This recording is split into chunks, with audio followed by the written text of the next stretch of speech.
എന്തായാലും രക്ഷാപ്രവർത്തനം എന്തായാലും തുടർന്നുകൊണ്ടിരിക്കുകയാണ്. ഗവർണർ ആരിഫ് മുഹമ്മദ് ഖാൻ നേരത്തെ പറഞ്ഞതുപോലെ തന്നെ സാധ്യമായ എല്ലാ സഹായങ്ങളും ചെയ്യും.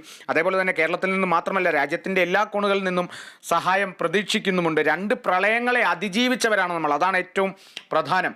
2 പ്രളയങ്ങളെ അതിജീവിച്ച നമ്മൾക്ക് തീർച്ചയായും മുഖ്യമന്ത്രി പറഞ്ഞതുപോലെ തന്നെ ഇതിനെയും അതിജീവിക്കാൻ സാധിക്കും എന്ന് തന്നെയാണ് ഗവർണറും സൂചിപ്പിക്കുന്നത്.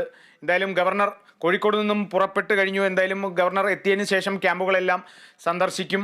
481 പേരെ രക്ഷപ്പെടുത്തിയിട്ടുണ്ട് എന്ന് തന്നെയാണ് കണക്ക്. അതേപോലെ തന്നെ 3069-ലേറെ പേരാണ് ഇപ്പോൾ ദുരിതാശ്വാസ ക്യാമ്പുകളിൽ കഴിയുന്നത്. നമുക്ക് റിയാസിലേക്ക് തന്നെ തിരിച്ചെത്താം.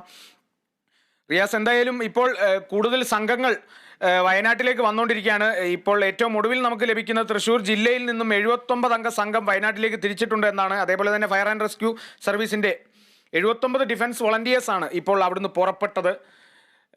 എന്തൊക്കെയാണ് ഇപ്പോൾ ഇനിയിപ്പോൾ വയനാട് ഇനിയും ഈ ഒരു തിരച്ചിലിൻ്റെ കൂടുതൽ വിവരങ്ങൾ എങ്ങനെയൊക്കെയാണ്?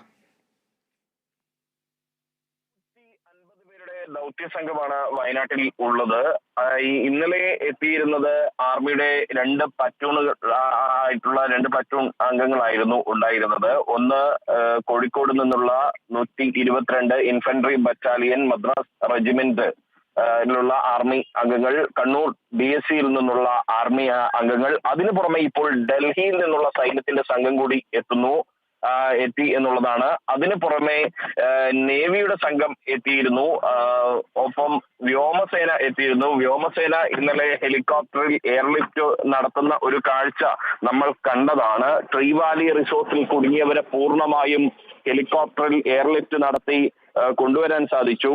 ഈ 122 ഇൻഫൻട്രി ബറ്റാലിയൻ മദ്രാസ് റെജിമെന്റ് ആർമിയും കണ്ണൂർ DSCയിൽ നിന്നുള്ള സേനയും ചേർന്നാണ് അവിടെ ഒരു താൽക്കാലിക പാലം നിർമ്മിച്ച് ഒരു പരിധിവരെയുള്ള മനുഷ്യരെയെല്ലാം സുരക്ഷിത ഇടങ്ങളിലേക്ക് മാറ്റുന്ന ഒരു സാഹചര്യം ഉണ്ടായത്. ഇന്നിപ്പോൾ ഈ മൺകൂനയിൽ അകപ്പെട്ടതും നേരത്തെ പറഞ്ഞതുപോലെ മുണ്ടക്കൈയുടെ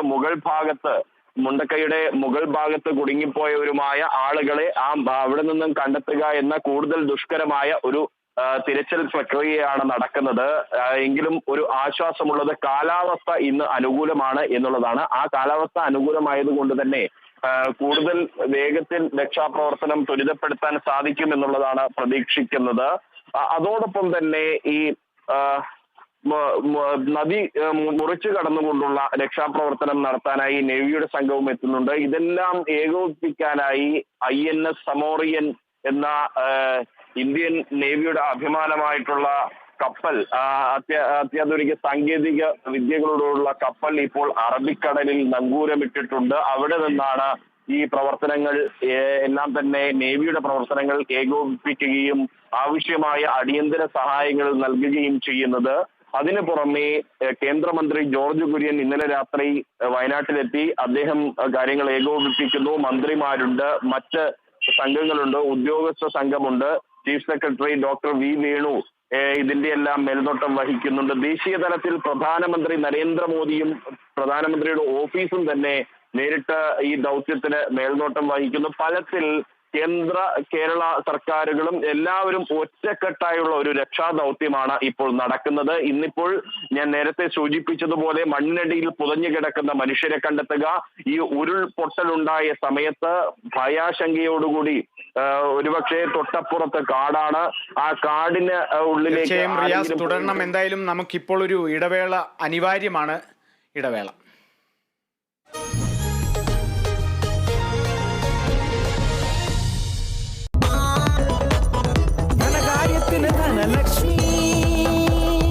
Dhanlaxmi hire purchase and leasing limited. ധനകാര്യത്തിന് ഇനി ധനലക്ഷ്മി. കേരള വിഷൻ ന്യൂസ് നിങ്ങൾക്കായി അവതരിപ്പിക്കുന്നത് Dhanalakshmi hire purchase and leasing limited in association with. നമ്മുടെ പൊന്നോമനകൾക്ക് നൽകാം പ്രകൃതിയുടെ രുചിയും സുരക്ഷിതത്വവും. Doctor food nutri banana powder from the house of doctor food. Amrit Veni hair elixir, സമൃദ്ധമായ മുടി ബയോടെക്നോളജിയിലൂടെ. അഡ്വാൻസ് ബുക്കിംഗിന് 0% പണിക്കൂലിയും ഇന്നോവ ക്രിസ്റ്റയും ഇരട്ടി സ്വർണം സമ്മാനവും നേടാം. അൽ Muqtadir jewellery group, India, UAE. ഇനി കണ്ണടച്ചല്ല, കണ്ണ് തുറന്ന് സ്വപ്നം കാണാം. ഐബിസിലൂടെ HUID 916 സ്വർണ്ണാഭരണങ്ങൾക്ക് ഏറ്റവും കുറഞ്ഞ പണിക്കൂലി. Bobby Chemmanur international jewellers.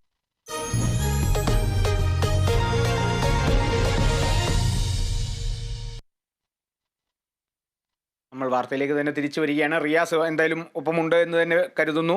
റിയാസ്, അതേപോലെ തന്നെ മറ്റൊരു കാര്യം ചോദിക്കേണ്ടത്, ഇപ്പോൾ ഈ മുണ്ടക്കൈ ഭാഗത്തായിട്ട് പുഞ്ചിരിവട്ടത്താണ് ഇതിൻ്റെ ഒരു പ്രഭവ കേന്ദ്രം എന്ന് പറയുന്നത്. ഈ ഒരു ഉരുൾപൊട്ടലിൻ്റെ 2 മണിയോടുകൂടി നടന്ന ഒരു ഉരുൾപൊട്ടലിൻ്റെ പ്രഭവ കേന്ദ്രം എന്ന് സൂചിപ്പിക്കുന്നത്. അവിടെയും കുറേ പേർ കുടുങ്ങിക്കിടക്കുന്നുണ്ട് എന്നുള്ള തരത്തിലും നമുക്ക് വിവരങ്ങൾ ലഭിച്ചിരുന്നു. എങ്ങനെയാണ് അവരെ തിരിച്ചെത്തിക്കാൻ സാധിച്ചോ? ഇന്നലെ അതേപോലെ തന്നെ ഒരു താൽക്കാലിക പാലം ഇന്നലെ സൈന്യം വന്നിട്ടിട്ടിരുന്നു. അതിനേക്കാളും കുറച്ചും കൂടി വ്യാപിപ്പിച്ച് ഒരു വലിയ ബെയിലി പാലം ഇന്ന് ഉച്ചയോടെ കൂടെ തന്നെ നിർമ്മാണം തുടങ്ങുമെന്നുള്ള തരത്തിലും എല്ലാം വിവരങ്ങൾ ലഭിച്ചിരുന്നു. എങ്ങനെയാണ് അതിനെക്കുറിച്ച് ഇപ്പോൾ ആ പുഞ്ചിരിവട്ടത്തുള്ള ആൾക്കാരെ രക്ഷപ്പെടുത്തി ക്യാമ്പുകളിൽ എത്തിക്കാൻ സാധിച്ചോ? എങ്ങനെയൊക്കെയാണ്?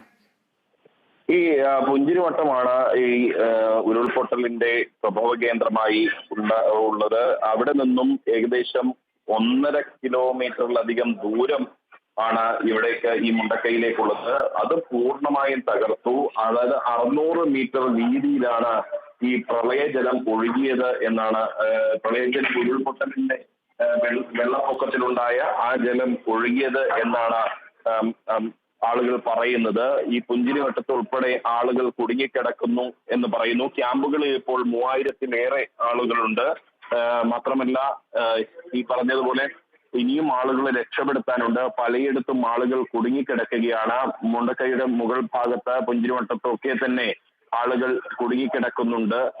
പൂർണ്ണമായും ഒരു ഗ്രാമത്തെ ഒന്നാകെ ഇല്ലാതാക്കിയ ഒരു വലിയ ദുരന്തം. നേരത്തെ സൂചിപ്പിച്ചതുപോലെ കേവലം 30 വീടുകൾ മാത്രമാണ് അവിടെ അവശേഷിക്കുന്നത്. നേരത്തെ പഞ്ചായത്തിന്റെ രജിസ്റ്റർ പരിശോധിച്ചു കഴിഞ്ഞാൽ 400-ലധികം വീടുകൾ നിലനിന്നിരുന്ന ഒരു പ്രദേശമാണ്. അപ്പോൾ ഇപ്പോഴുണ്ടായതിനേക്കാൾ വലിയ വ്യാപ്തി, മരണത്തിന്റെ വ്യാപ്തി ഉണ്ടാകും എന്ന് പറയുന്നു. മാത്രമല്ല കാണാതായ ആളുകളുടെ എണ്ണമുണ്ട്. 200-ലധികം പേരെ കാണാതായി എന്ന് പറയുന്നു. ഔദ്യോഗികമായി സർക്കാർ 93 പേരെ മാത്രമാണ് കാണാതായത് എന്നാണ് പറഞ്ഞിട്ടുണ്ടായിരുന്നത്. പക്ഷെ അതിൽ കൂടുതൽ ആളുകളുണ്ട്. ഇപ്പോൾ മരണം 156 ആയിരിക്കുന്നു. മരണപ്പെട്ടവരുടെ സംഖ്യ വർദ്ധിക്കുകയാണ്. ഇപ്പോൾ മുണ്ടക്കൈയിലും ചൂരൽമലയിലുമായി തെരച്ചിലും തുടരുകയാണ്. കാളിദാസ്.